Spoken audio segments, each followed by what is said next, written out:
Alright, buddy let me ride his completely modded out R6.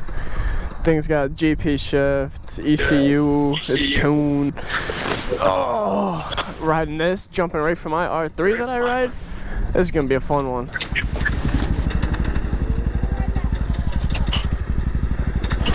I'll do kind of like a review video, comparison video per se. Compare this ours. Granted, it's not the best comparison because this is not nowhere near a stock R6, but an R6 still compared to my R3. I mean,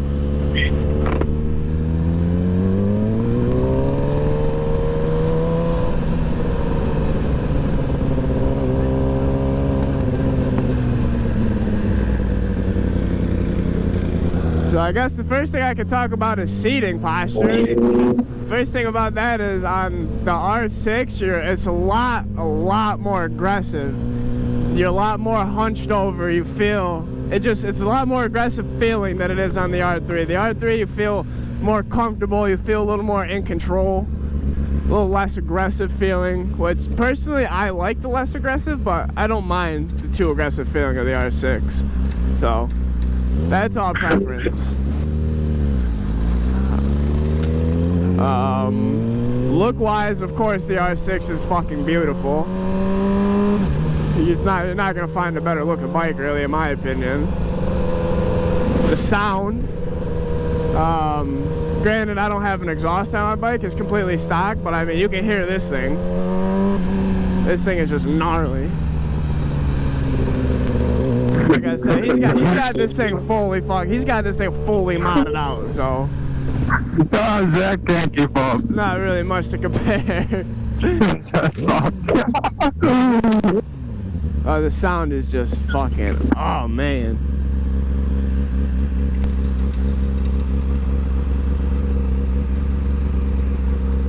Come on, dude, hurry up. We can talk about speed if you speed. I mean, that's pretty self-explanatory. The R6 is obviously so much faster than the R3. So if you're looking into getting a bike and you want straight speed, R6 over R3 all day long. I mean, that's not even a question. Not even a question.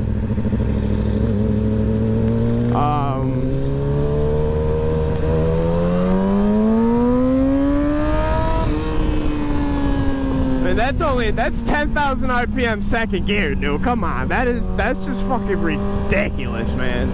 Coming from someone who mains an R3 every day, just oh, dude, it's not even realistic how big the difference is.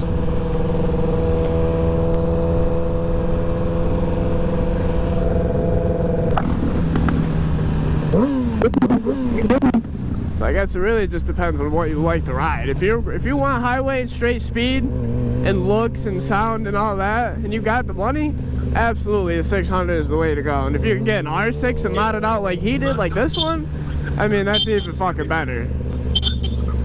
Because this thing is probably the meanest bike that I've ever rode on in my entire life.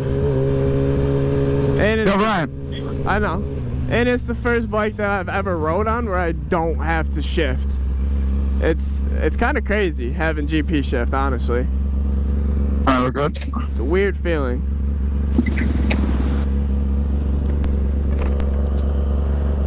But I mean, just this thing is just.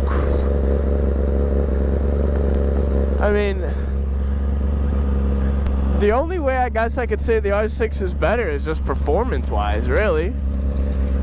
Because I mean, if we're talking back roads, the R3 can compete against the R6 all day long because it's with cornering and shit, and I mean that's just easy.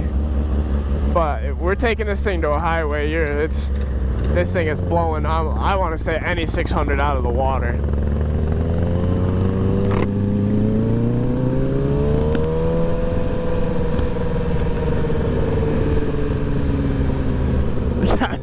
Zach always going the wrong way. Love that. Oh, he's turning.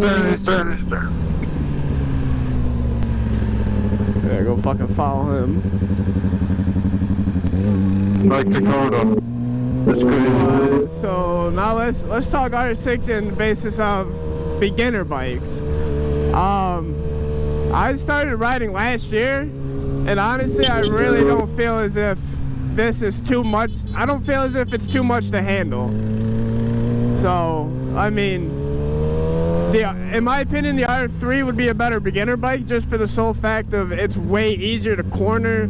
The sitting posture is a little less aggressive. It's a little less loud, so you're going to get less attraction from the cops. But, like I said, this is my second year riding, and I really don't feel uncomfortable at all on this bike, so.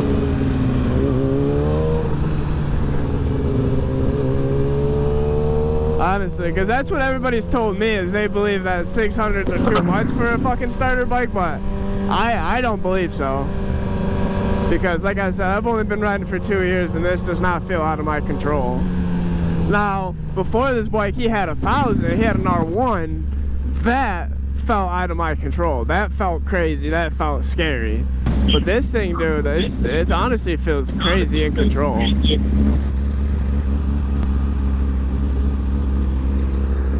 So I do, like, big speed and riding ability, we're gonna give that a 9.5 out of 10. What else can we do? Sound, we're gonna easily give that an 8 or a 9. It's one of the best sounding bikes, in my opinion, that I've heard.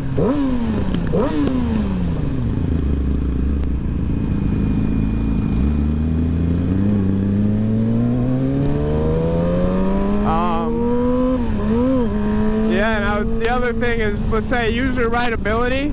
That's, I'd say at least an 8 or a 9. I mean, it does not feel out of your control at all. Especially if you're just riding like a normal person.